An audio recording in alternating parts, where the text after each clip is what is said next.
Following is a conversation with Monisha Advani. Co-founder of esteemed production house Emmay Productions, Monisha is known for her remarkable contributions as a producer and film executive, with an impressive roster of critically acclaimed films and TV series that have left their mark on the Indian entertainment industry. She's one of the most future-forward people I've ever spoken to, and the conversation ranged from movie production, fun stories, the future of content, gaming, and AI. I learned a lot from this conversation, and I hope you do too. Without further ado, enjoy the show.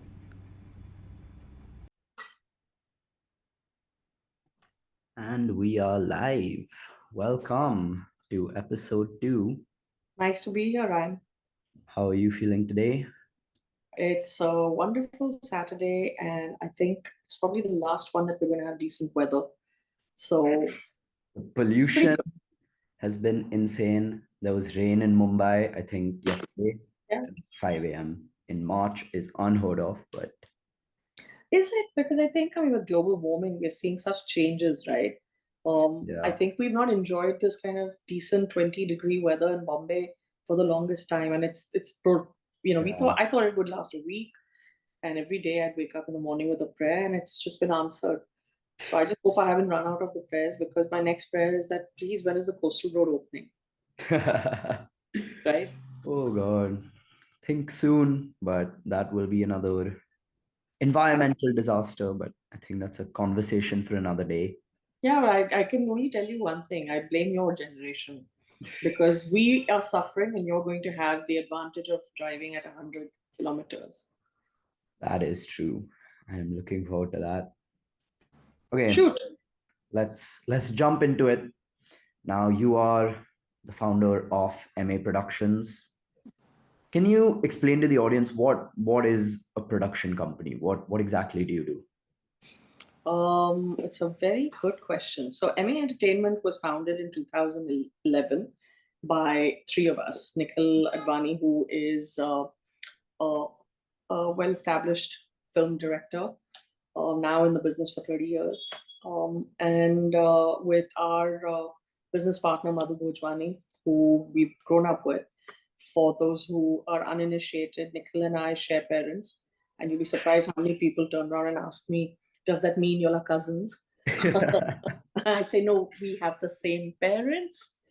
And so it's really interesting to put that as a twist, just to establish the fact that there isn't intentional nepotism going on. We are first generation entrepreneurs.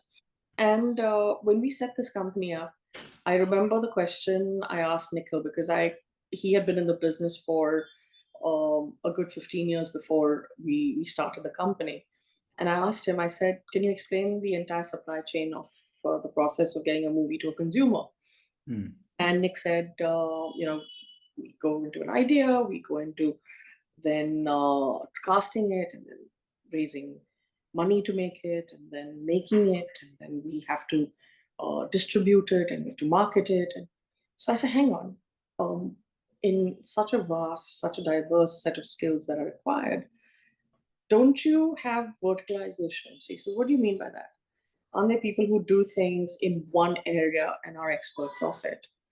And he says, that's interesting, because up until then, most of the production houses did everything, right, from start to finish, literally entail. And I said, well, that's got to change, because if this has to become an industry, or if this is something that we're going to do, I'd like to choose one thing, and we must focus on becoming the best at it. And I said, it's not rocket science, because that's how it's done in the West. Yeah. And he understood that. And so he says, so therefore, what are we going to do then? I said, then we should become the best producers in the business. And Ryan, that's what we set out to do. So a production house produces. We enable creators. We put together, and I'm sure you guys have heard of the term gig economy. The term gig comes from this industry, because it's known to be able to bring together contractual workers. Some of them are on a project basis, some of them are per day wage earners. But we put together these teams that then deliver what would earlier be called a negative, deliver on the content. And that content is then handed over to a studio that takes it over, and in their verticalized expertise, distributes, markets and distributes it. Yeah. I don't know if this is, I mean, it's touching upon something you said. I don't know if it's a part of growing up or maybe it's just a realization I had, but in an industry like making movies in Mhm. production, each individual cog is so insanely complex and there are Yeah. so many layers and hundreds or thousands of people involved. Because I was always like, why does it take 2 years, 3 years sometimes to Yeah. make a movie? I mean, it's 2 or 3 hours of content. Yeah, there's a lot to do. But after really understanding the process and how it works, it is quite amazing to see how it works. So yeah, I think a lot of people skip over the importance of one part being production and how important that part is as an individual part. I liken it to the way, and it seems simplistic, but we don't think much as passengers, as consumers who land up flying a plane, right? Hmm. We simply go and check in, and we crib about having to go through the Yeah. processes of checking in, and uh, it's only becoming simpler and simpler. And we get onto an aircraft and strap that seatbelt, and then we take off and land. Hmm. But there is an entire mechanism, an organization of thousands of people who go about doing their job, so that that one metal Yeah. cylinder carrying tons of weight can defy gravity so effortlessly that we take for granted, Yeah. and deliver us from one location to the other. So I think a lot of things that we take for granted have a fantastic journey to get there, get to us. And I Hmm. think movies are romanticized as well into being that mystical story that finds its way to us. Hmm. Absolutely. Now, you'd said y'all are entrepreneurs, first generation entrepreneurs, and Right. built MA Productions from the ground up. So, what do you think the benefits were? How did being an entrepreneur aid you in this? I mean, is it the Huge, creative freedoms or how so? hugely. I'll tell you, one of the things that's helped us, so we're now a 12-year-old company, 13 this year, this June. And in a very short time, relatively, we've actually become one of the largest production houses in the business. Mhm. You won't see us flashy because we have very small egos in that sense, or controlled, contained egos.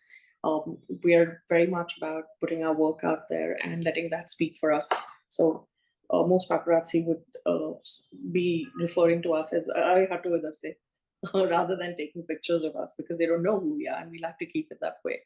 But I think the interesting thing about Entertainment's always been driven by very simple, basic business tenets, which is focus on the inputs, because the output will always be binary. So it could go any way. And so we've got to be responsible for how we manage our inputs to ensure um, productivity, to ensure continuity. I'll give you an example. It didn't start out that way because we were learning the ropes in this business ourselves. Madhu and I came from a different industry. We had been in human resources, and we had successfully exited our previous business and sold it to a multinational. So, having retired, we came with a certain chip and arrogance that we felt we could do what we did there with any business. And lo and behold, we had a bunch of movies that we did in the first 4 or 5 years, and two of them didn't work. I'll never forget. Two of them came in a span of 1 week of each other, and they both bombed at the box office. And I can't tell you, Ryan, we had this incredible silence around us, which was deafening for weeks. And it was like nobody came around. And everybody, the few people who were in the office, were literally just going into a corner and just staring and playing video games on their phone. And there was just this feeling of despondence and depression. And I couldn't understand it. And I went to Nikhil, and he says, I'm really sorry, guys, it's not worked out. If you do want to call it quits, I get it. And I said, are you crazy? And Madhu turned around to him and she says, if you have a bad day in a factory, it doesn't mean don't come back the next day. And that struck me, that hit me. And I realized the one thing we needed to do was build a plan which ensured that we weren't working as a production house Friday to Friday. In this business, everybody tends to work Friday to Friday. If a Friday is great, fantastic. We're going to have this amazing run. And if the Friday is lousy and you don't deliver a hit, your film bombs, or your show doesn't take off, Monday you don't know if you're in business. And I said, that makes no sense. That's not how you exist in an industry. If you've not done well on one day, you just come back and do better the next time. And that made me realize we've got to change the way we function. So a couple of things that help you achieve that is if you have lots to do. So you don't rest on the successes. Those successes are intermediate and not not what is eventual and what you're waiting for. The success lies in being able to keep the lights on. The success lies in being able to keep engaging your contract workers.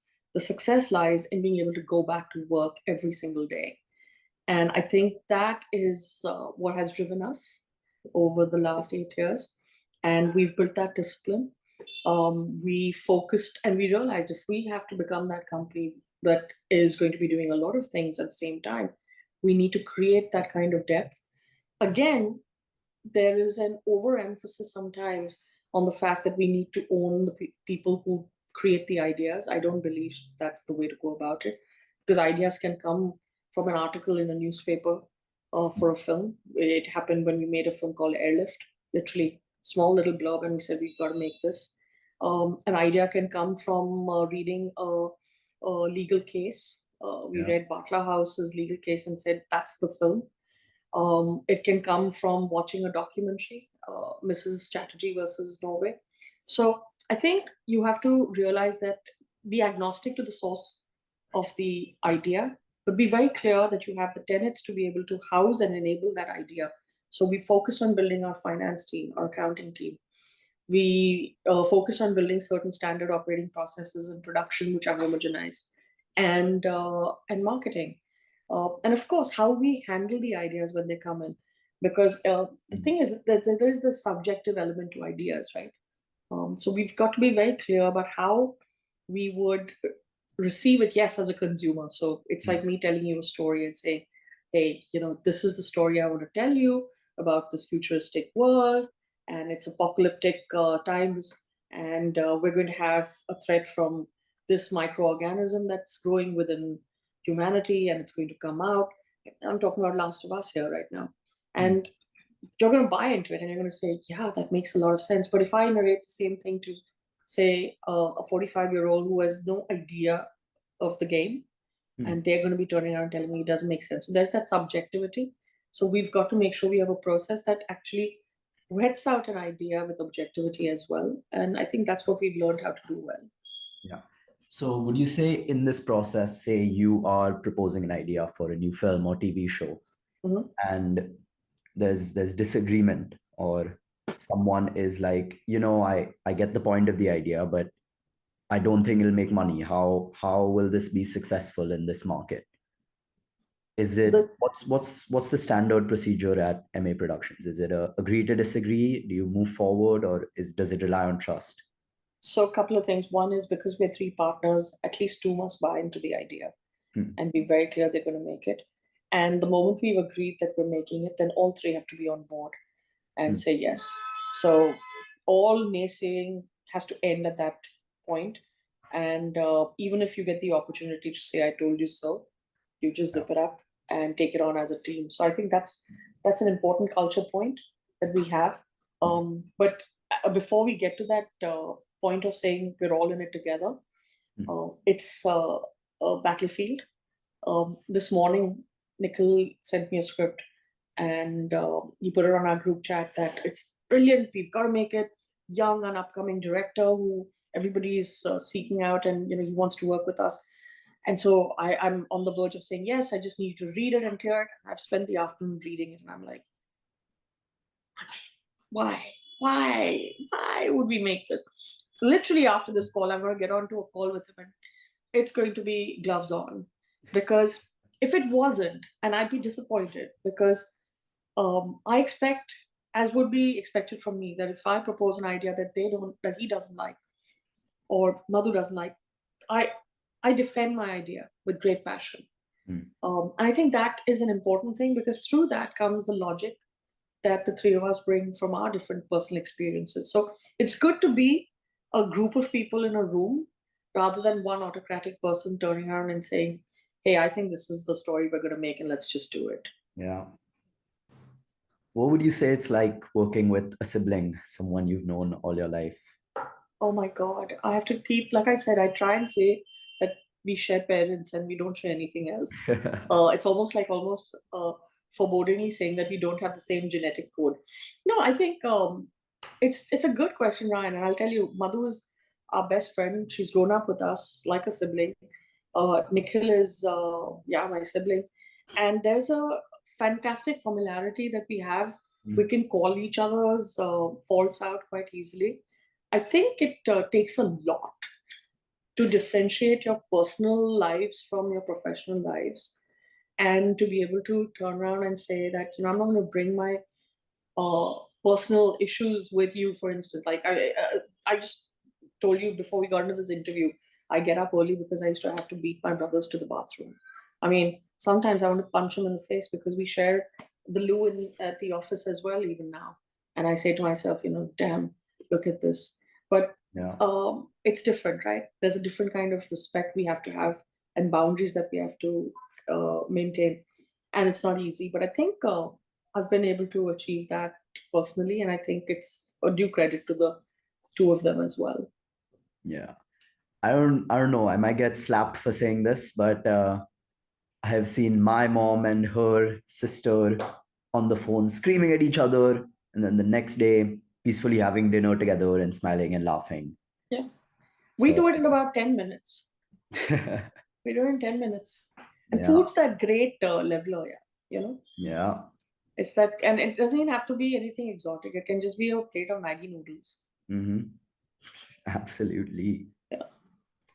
Okay, now when you're working on any given project, how do you determine if you're going to be independently producing it or co-producing it? What's, I mean, of course, capital and how to raise the money, but when do you decide this is a project that we want to work on independently? We want to have complete control over it. I think the idea is to get a studio that allows you to have that complete control. I think we've enjoyed that with some of our partners more than we have with others.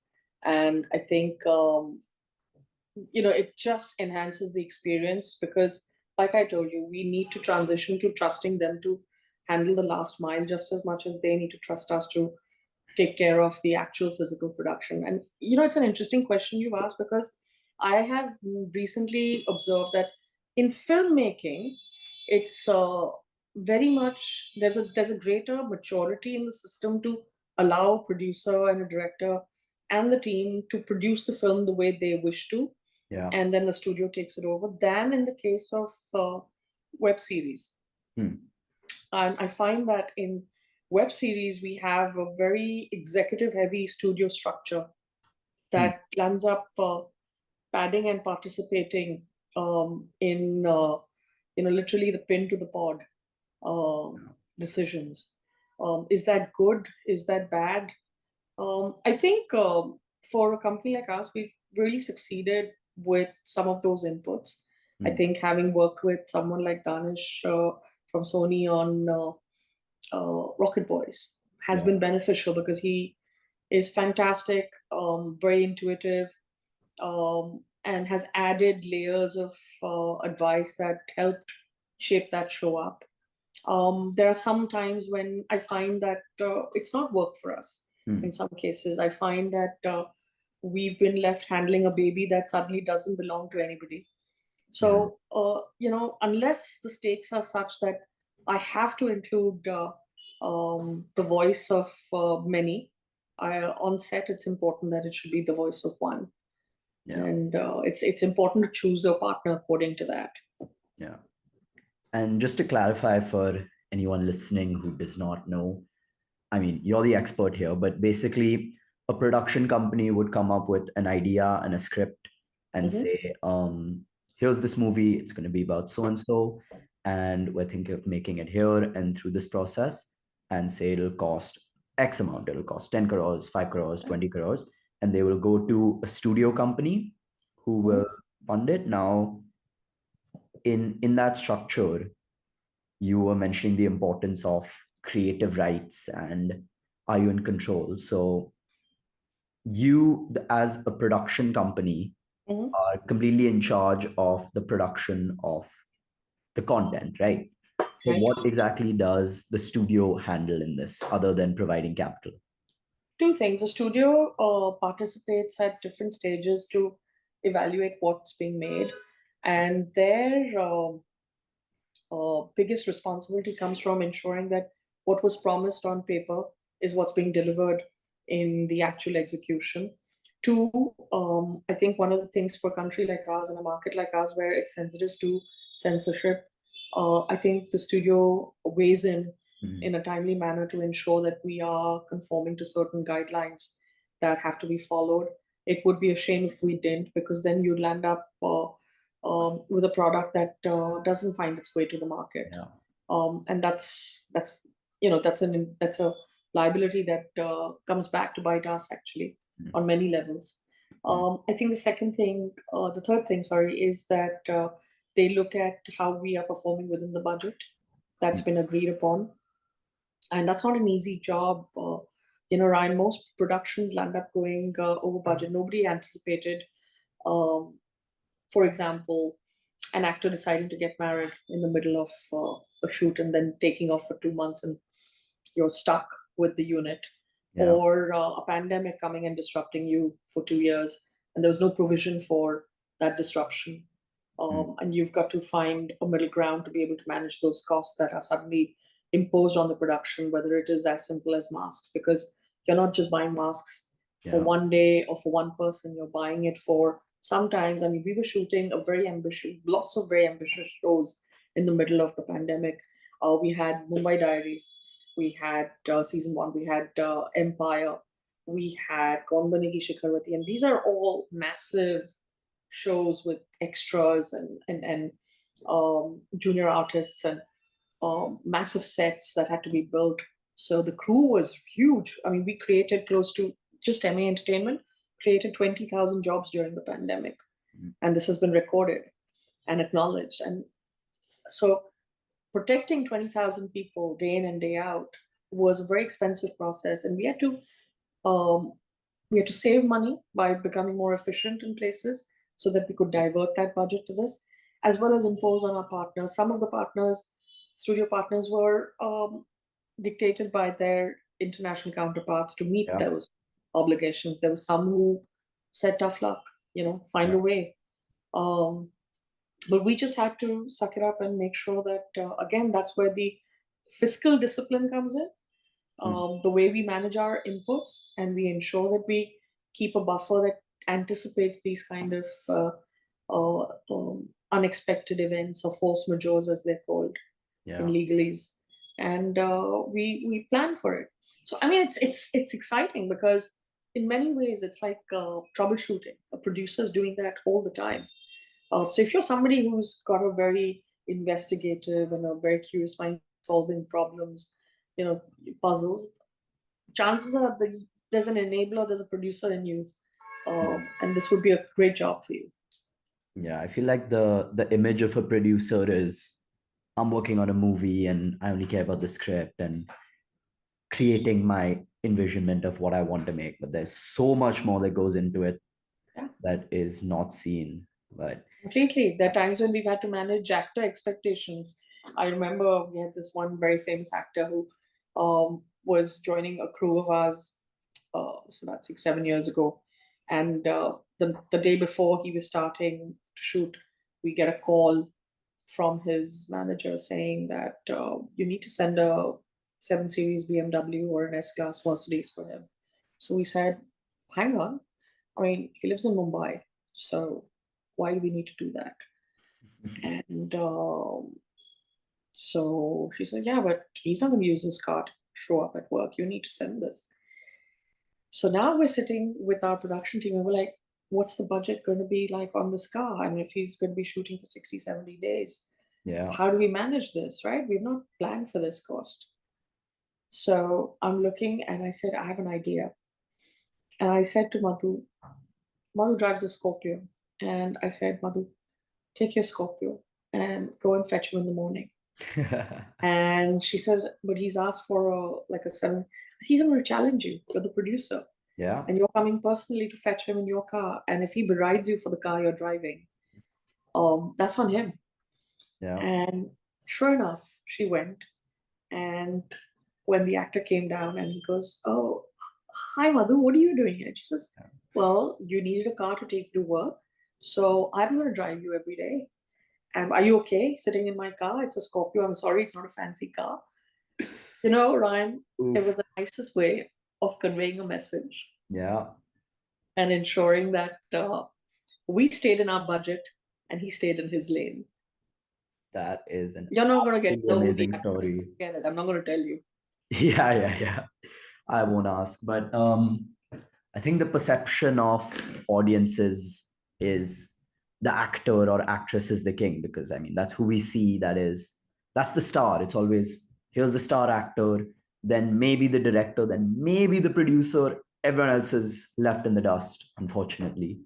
So when working on these projects, does that still hold true? Are the actors or actresses still? I'll give you a different flip to it. Okay. What's the most famous painting in the world? Mona Lisa, Starry Nights. Right. You said Mona Lisa. You're right. Mona Lisa is in a place called the Louvre. Let's call that PVR. Mona Lisa is the poster, the person you see on the poster, and for whom close to 50 million tickets are sold annually at the Louvre every year. Yeah. Okay. Mona Lisa was made by this guy called, what's his name? Leonardo? Da Vinci. Thank you. Do you know how many people would say DiCaprio? It's shocking. Right? Okay. So Da Vinci, there will be possibly not even 1% of the people who are in that gallery with trying to take a picture over there and sneak a picture, though you're not allowed to, of the Mona Lisa, right? And how many people know that Da Vinci was actually commissioned by this unknown family, Italian family, who were actually acting on behalf of the Pope. The Pope is the studio, okay? Yeah. Who used, and which is not very different from present times, in the Renaissance, art was used to propagate Catholicism, hence the embedding of Catholic symbolism in their art, right? Yeah. So in that context and in that little narrative, the Pope is the studio, Mona Lisa is the actor, Da Vinci is the director. Nobody cares about that family, right? Yeah. That's the producer. That's the producer.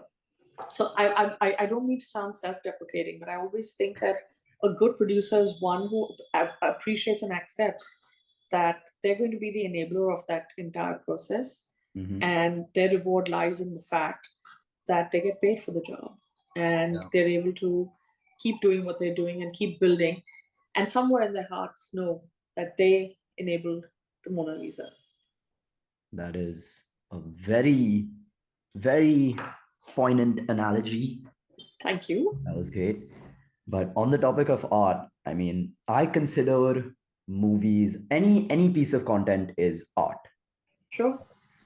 That's my personal belief. Some people would disagree, but would you say when you are creating a work of art, it is hampered by expectations from studios or by budget cuts or whatever it may be? At what point are you creating a product for money, and at what point are you creating a piece of art? How do you balance that? The best thing is to let the director think he's creating a piece of art and let the studio know that you're doing it for the money. And that's a good producer. I think it sounds almost diabolical the way I put it across, but and it is in many ways. I feel so duplicitous because when I'm working with my director, my directors are telling me that, but this is it's about my expression, and I'll be, yes, it is about your expression. And then I'll have the studio telling me that it's about the budget. We have to get it right. If we get it right, we will all make money. Yes, you're right. It is about that. So I think it's about finding that mid path and ensuring that you're achieving both those goals. And I think that's what makes you a successful producer. If you're able to do that, there are times where I think we messed up because we were overindulgent on the creative side, and we should have held back, because that could have made the difference between a project being in the black and not making it there. Yeah. And I think you have to understand the beauty of art is that everything develops value. It's a question of how fast. Some things take decades to Yeah. realize the potential and returns. Some things do it in 3 days. Some things do it even before they hit the market. So I think it's a demand and supply situation, which is so unpredictable. But that's where I very often clash, because my directors like to say they're serving an audience, and my studios like to say that we're serving the consumer. And I tend to be, schizophrenic about it, and I'll say yes when I have to say it's an audience. We will. Most of the time, Ryan, my advice to people who want to be in the business of content is to treat them as consumers. Realize that we are in a cash flow business. Yeah. It's like an FMCG industry. Um, there's a lot of passion put in by a scientist who discovers this great fragrance, which leads to this bar of soap that looks really beautiful in a color that's never been seen before, with packaging that's incredible. But at the end of the day, it's going to be levers that's going to manufacture that beautifully packaged soap with the same um, processes that it manufactures a synthol. And they both find their way onto a shelf where a consumer is going to decide whether he's going to buy that or not. Yeah. And so, who sits with the ultimate power and who's the king? The consumer. Yeah. And I never forget that. Even when I'm driving on traffic, on the roads, when somebody cuts me in the traffic, I say to myself, count to 10, life will even out. He's going to buy a ticket, let him live. So I keep saying Yeah. that. Consumer is the king. So, in a time where consumer behavior, especially in terms of theaters and ticket sales being at lows, COVID, whatever it may be, with the rise of OTT and streaming, at how do you decide this piece of media is fit for OTT rather than box office? This is for streaming. Is it set at the initial conception? Is it going to be a small project, or will it be how would you It's what a huge debate internally. I'll give you an example. I mean, Rocket Boys could have very well been a film, Hmm. and but that would have compressed the narrative because of the fact that it deserved to have a lengthier storytelling, time invested. So we had to make a very conscious decision. We took it to a very large studio who turned it down. We offered it to them as a show, and they said, no, this doesn't look like a show. It's a waste of money. And they turned us down after we had painstakingly taken their brief and developed it. And at one point we said, well, maybe that makes sense, and maybe doubt creeps in, right? And Hmm. so we had the self doubt, and we looked at it and we said maybe it should become a film. Hmm. And thankfully, it did. It became a show because we Yeah. were relentless about it, and we said no, let's stick to our guns. But we go through that debate very often, or in recent times, because we're good at both as a company, Hmm. and I think there's a consumer to be served in both environments. I think what dictates it for us is really the story. If the story has the legs, even if it's a limited series, to hold for 5 to 10 hours of viewing, then it's worth taking a stab at developing it in that manner. There have been times when we've been ambivalent, especially when it's crime related.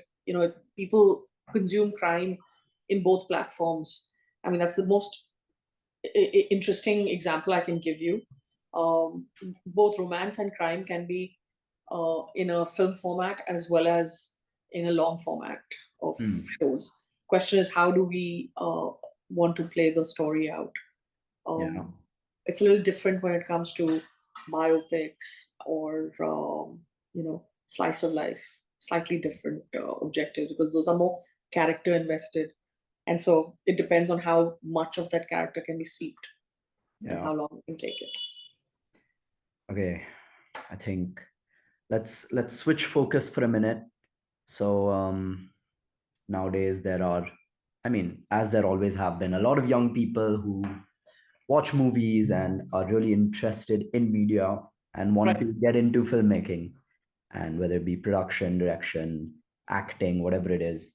What would be your advice for young aspiring people coming into the industry or wishing to get into it? Watch a lot of movies, and I mean, I've seen Nikhil give that advice to. He's a great mentor to have, and we've had the good fortune of launching the career of many a director and technician. And I think a lot of that comes from the advice that he gives them, which is watch literally a movie a day. Watch the best 100 films on IMDb, every language, every director, every technique, every genre. Immerse yourself, because in that you will build a discipline and a pattern of absorbing shot taking technique. You will suddenly figure out how scenes are being written, how scenes are being edited. And it really is experiential. You have to experience it.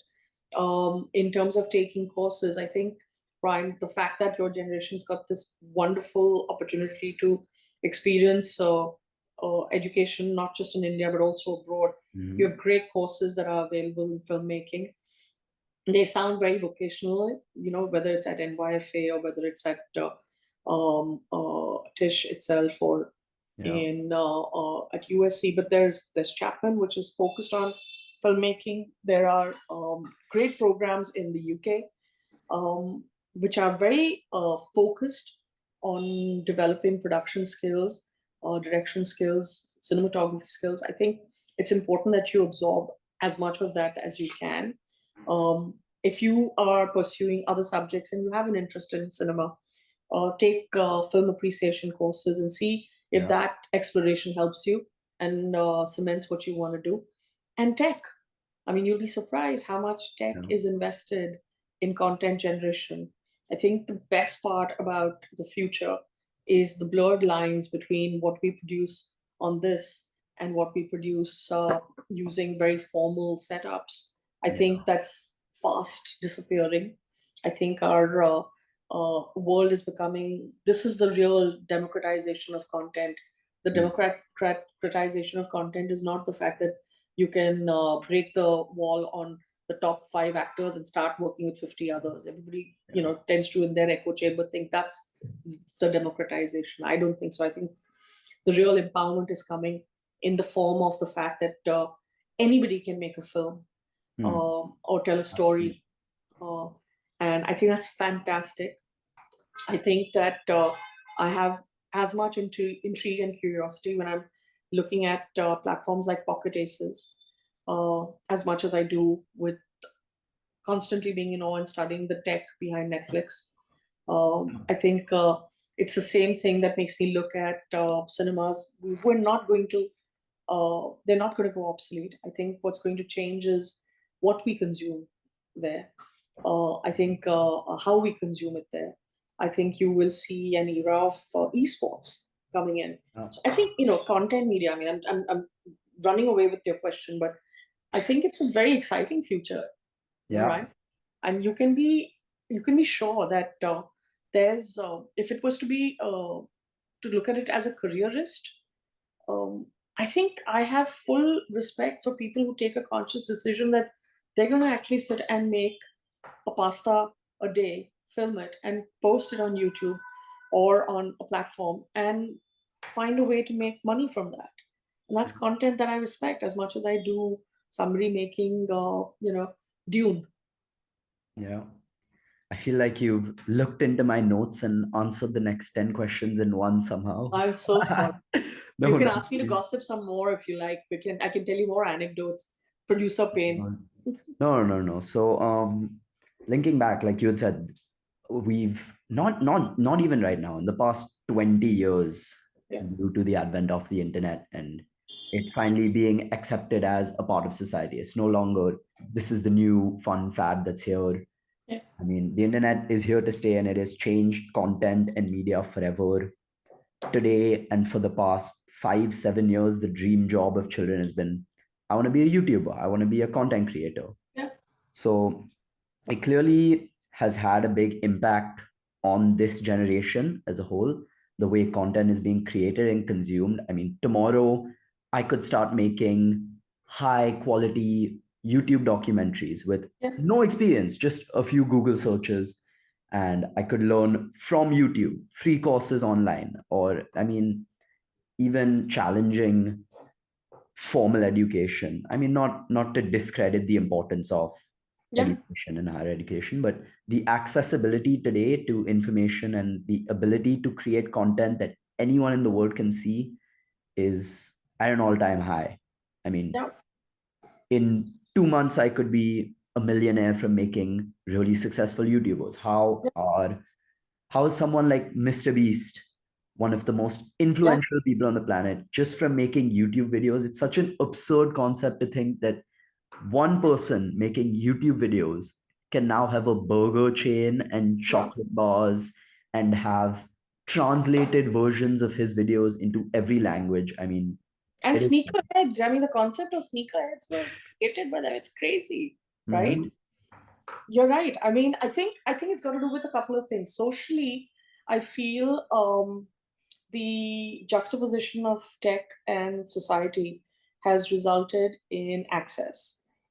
So we have access to people, the 6 degrees of separation, which held good up until the advent of the internet, doesn't hold good anymore because you can literally reach out to a world leader with a tweet, right? Yeah. Um, what do we call tweets now? X's? I mean, in any case, that's something to think about, right?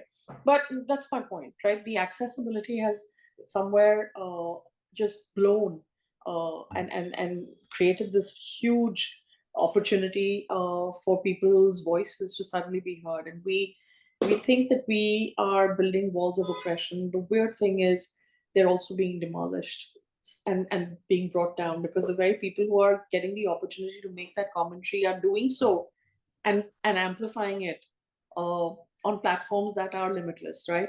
So it's again a very interesting time. I think the idea of each man becoming an icon by himself also comes from the fact that we don't have absolute heroism anymore.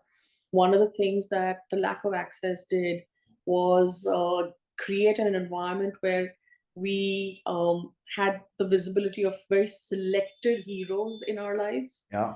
And the fascinating thing is that today you can find a hero in somebody who repairs a bicycle. And Yeah. because you've been watching his videos and the diligence with which he does it, or somebody who, literally, like the pasta kid, right? The one who makes the pasta, the one who um, constantly trades in sneakers and shows you a way of making a margin in it, and he becomes like your life goal. Yeah. And it's it's very fascinating what our I don't believe we've lost heroes. We keep saying that and lamenting that where are the heroes anymore. Mm. I think what we don't realize is we've actually democratized heroism and there are heroes everywhere. Yeah. And that's what content does. It tells you, it lets you tell your own story, or it lets you tell a story everybody knows your way, and you find people. There are people for there's a consumer for that.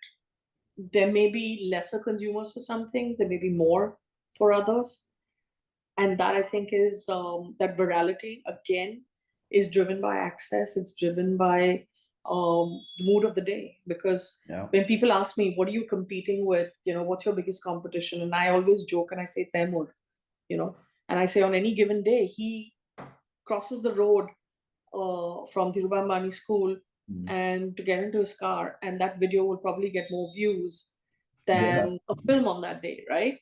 And that's weird, but that's just to underline that access is fascinating, and Yeah. it's the biggest power you guys have in the future, and you should use it. And like I said, content does, and being a broadcaster of content doesn't mean that you absolve yourself from another skill set or another career.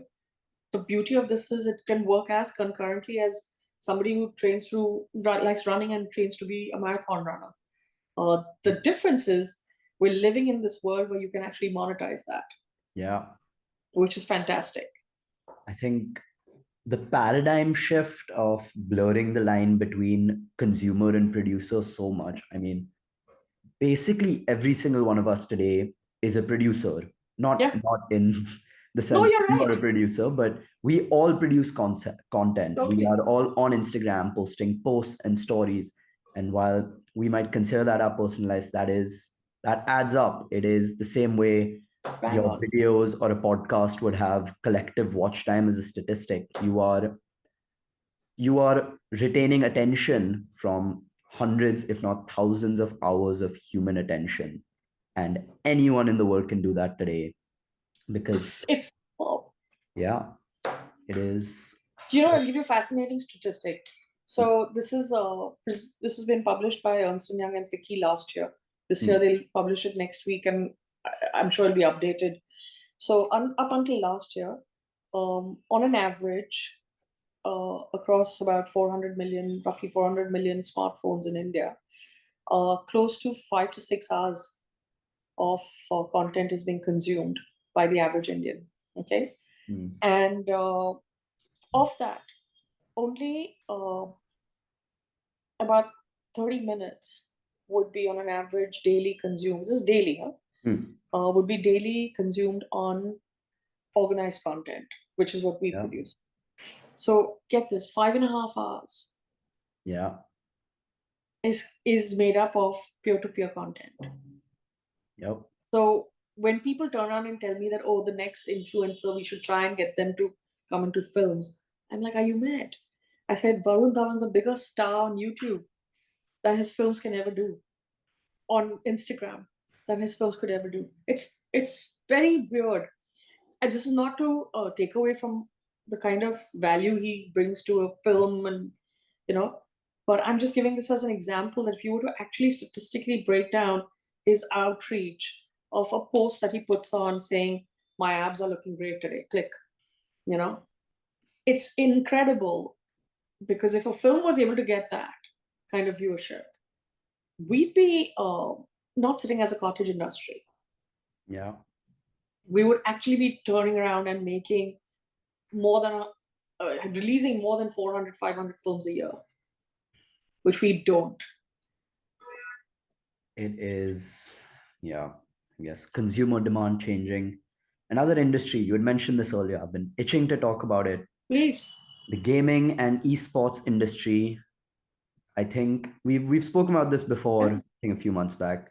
I think you are the only person I have ever spoken to in this country who is optimistic about esports or gaming, or not even optimistic, has any idea of what it is.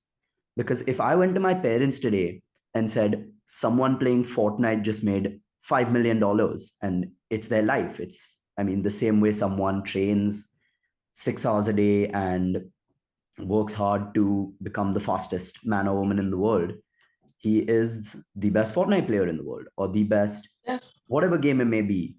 And my mom and I are like, how is that even possible? That's not a real job. Or anyone. I mean, it's not considered seriously. I think now when you go international, seeing that it's been around for a few years now, and there have been, say, tournaments held annually for multiple years. It's built somewhat of an industry in itself, but in India at least, Yeah. it's almost non-existent, and the rise of it is going to be swift, and I cannot wait. The VR devices. I hope it's on your Christmas list or your birthday list, because I'm not joking. And when Zook put out that post after Apple dropped its VR device at Christmas last year and said, I've tried the Apple device, wait for mine to come in March. I can't wait for it to come, because he says the Meta VR device knocks it out. Let's get it here sooner than later, because I think that what we see as bulky devices, I don't know if you ever saw what phones looked like 30 years ago. Yeah. They were massive. We called them all kinds of inappropriate names, which I won't use on this podcast, on this channel. But I think what's very interesting, Ryan, is that we will see this. So they've tried embedding it in a Ray-Ban, which is cool. But I think that it's going to become something that's really going to become as automatic as a mobile device. In fact, replace it to some extent as the tech improves, as the design elements afford it. And the efficiency of it would involve literally a very immersive experience for everything that we do in life. And I believe that gaming is that first frontier, which is already experiencing it. And it's the way it becomes spectator driven, which we've already seen. And I wonder why people get so surprised by it, because when you would watch people watching a game of chess for hours, or a game of billiards, you'll have people, in the stands circling around. I'm not even talking about the C word. I'm not even talking about cricket. You know, the people who take out actual time experientially to sit and watch two men sitting and moving pieces on a board. Yeah. And so why do we find it so incredulous when we say that you could see this as esports with, now imagine with a VR device, which gives you the opportunity to actually experience what they're doing. So you're picking a team there and you're experiencing that POV, right? Real time with them. Can you do this at home? Yes. Can you do this as a community? Absolutely. Because there are different benefits to that. It's like an elevated premium experience. And this is where I feel that our community sharing experience of esports will come about, where we see the present of theaters. Some of those will now get kitted out for us to experience this. Yeah. When FIFA's on, people end up saying, okay, these matches are going to be telecast at PVR. People do land up there, right, to watch the match because they want to get that feeling. Yeah. Right. So I think full props to the people who sense it. I'm backing it. I'm also keen to explore it from a point of view of the kind of cross pollination of content that we can generate, because everything goes towards propagating that idea and creating an investment around it. So the derivative of something that could start with as simple as a book or a comic can turn into film, can turn into series, can turn into a game, can turn into merchandise, can turn into a lifestyle, right? And I think that is the embrace that we've got to now not do organically, but inorganically as producers, start developing and experimenting and investing in those ideas, which I think are where the big money sits. Yeah, I feel like a lot of people today, I mean, there is a very negative connotation around gaming. It's like, I don't want my kid playing games. It promotes violence and it's addictive and makes them lazy or whatever. But I feel like once that stigma is no longer around gaming, when it's seen as another method of consuming content, people don't realize that gaming is a way where there is infinite content in something that you could do alone. I mean, there are games that I have played and people have played for hundreds, if not thousands of hours. I'm a Tetris fiend. 5.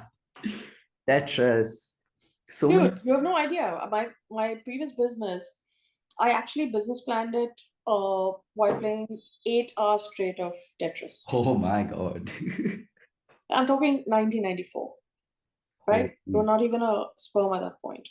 That is what I used to do. And you don't have to, your life skills, your analytical skills, your skills of logic. They say that you can medically delay the onset or avoid the onset of dementia and things like that by playing numeric games like puzzles like Sudoku and things like that. It's absolutely a fact, because Sudoku is also a game. Yeah. Solving a crossword is a game. As intellectual as people would like to think, oh, I solve the New York Times crossword every day. But I don't think gaming's where it's, dude, you're gaming. because a crossword is gained for you. It's meant to trick you to think and think, in a different manner, analytically. And I think that's one of the most fascinating brain development areas. Um, I think we've got to subscribe to the fact that we are all going to have, for the moment, weakened eyes. But I also feel that medical technology will find a way to sort that out, and it does with every passing day. And I think with the embedding of VR capabilities, it won't even matter because you'll just be thinking it and you'll be in that environment. Yeah. I think it was literally yesterday for my psychology class. I gave a test and I wrote an entire answer on how digital technology affects cognitive processes and how video games 3 hours a week has improved surgery performances of laparoscopic surgeons by 27% in speed and 37% less mistakes.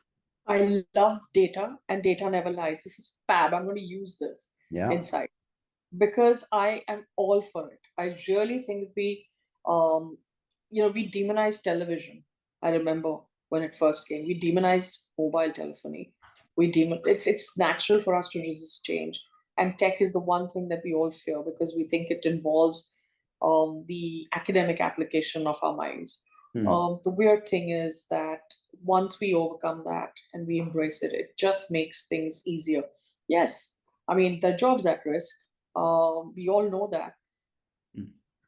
But have faith in the adaptive nature of humanity and anticipate these changes and reskill to find your place in that new universe. I think that's the key thing to surviving. Yeah, I think content or the consumption of content is no longer a part of our lives. It almost is our lives to a degree. I mean, you Yeah, had said 5, 6 hours a day. If you are spending 1/4, 1/5 of your entire day consuming content, for some it's 8 hours, it's 12 hours. As we move towards VR and such, who knows where the limitations go. So I think the study of the effects of it have really increased, at least in terms of psychology, biology, and it's definitely going to be a very rapidly growing yeah, field of study because it is the future. It's no longer I was talking to the phone or I was talking to you via Zoom call. It's just I was talking to you because this is the new definition of what communication is. In a true. sense. So yeah, speaking of the future, AI. God, I'm so, right now, I'm just a fan. I'm so blown away by what you can do with it.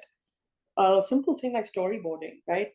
When we are putting together a project, we've got to storyboard it so that we can convince an actor what he or she is going to look like when what they're going to look like, or when we for ourselves need to know the perspective that a director sees it in, and the color palette and all of that. It's just incredible. We used to have to hire expert illustrators who would take months to storyboard a film.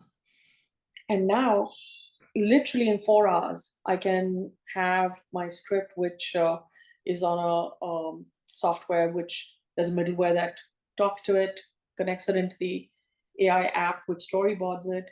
And in like under 3 hours, I can have the whole film storyboarded with the color code of my choice, with a choice of whether I want it in a sketch finish, do I want it in a anime finish, animation finish, do I want to put in, if they have a repository of the proposed actors, I can actually have them in it, in the costume of my choice, in the environment of my choice. It's incredible, right? Yeah.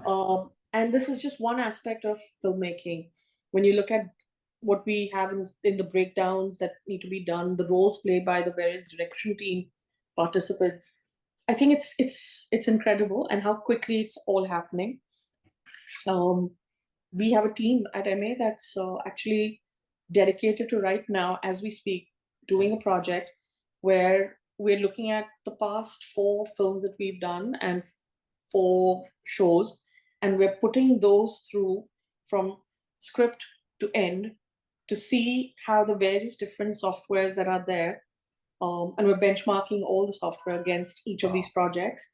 So it's a pretty big task. We've got a bunch of interns who are doing this, Yeah. and the end goal is for us to identify which processes can be relying on AI, B, which softwares we should invest in and license in, and be so clear that the fail time is negated so that we can actually go live and use our next set of projects, hopefully from, well, I think June's a little ambitious, but definitely by October of this year, we transition to at least 30% of our processes being AI led.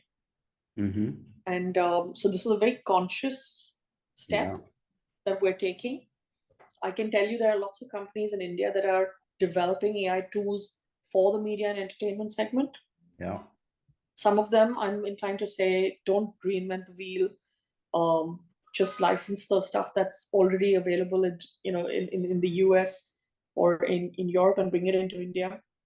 Customize it. Yeah. Because those guys will be here really soon. Become application experts and use those applications in the areas of filmmaking that you're interested in.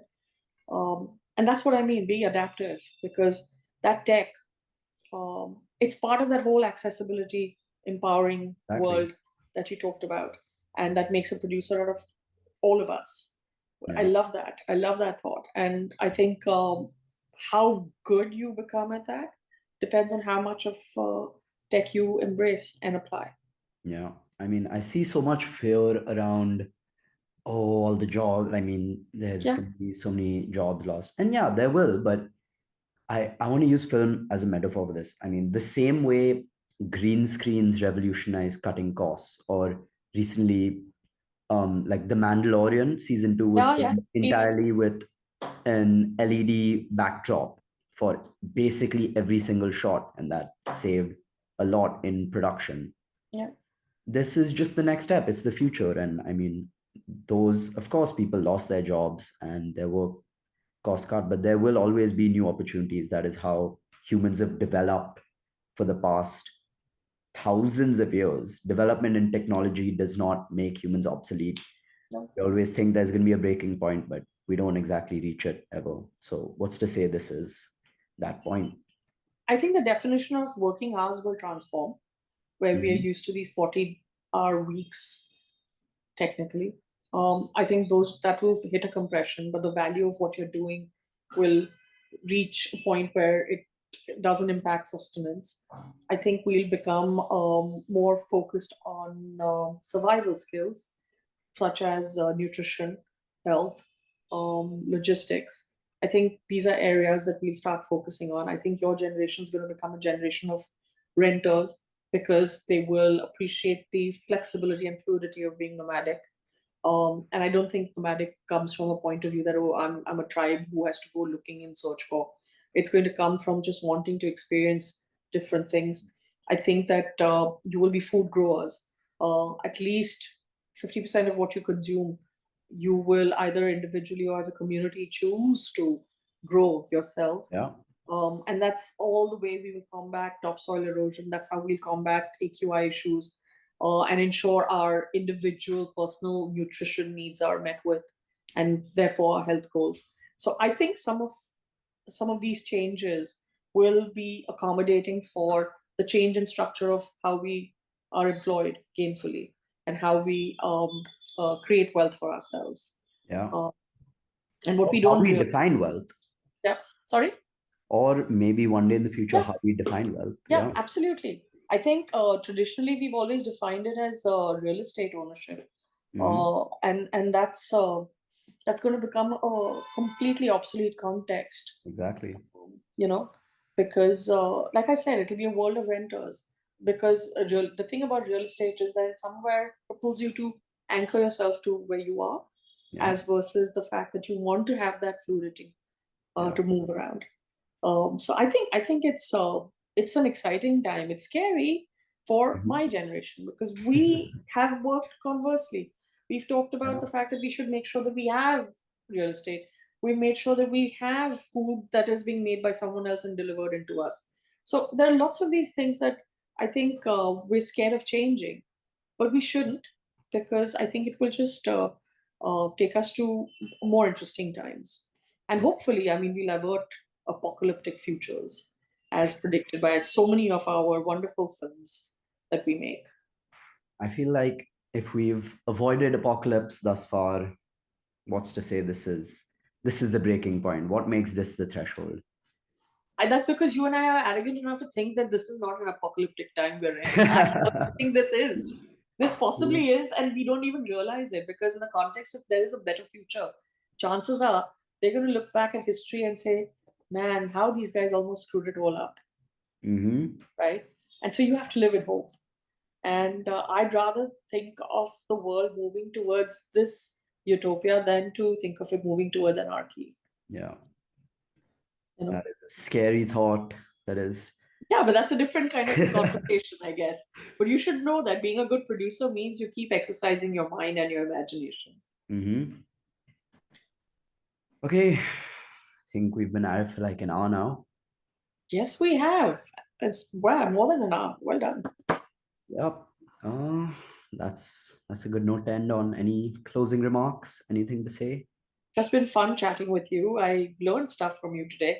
I'm going to take back the fact that we're all producers, and I think that's what is going to be my headline. I think it's a great initiative. I look forward to seeing more episodes from you. This was amazing. I've learned a lot and looking forward to putting this up. Thank you so much for this. Thank you for your time. And Always. thank you to everyone listening. Hope you enjoyed a longer episode today. And yeah, that's all. Thank you. Thanks. Cheers. Thank you for watching this episode of the Business of Show podcast. If you enjoyed it, feel free to like, comment, share, and subscribe. Thank you and have a great day.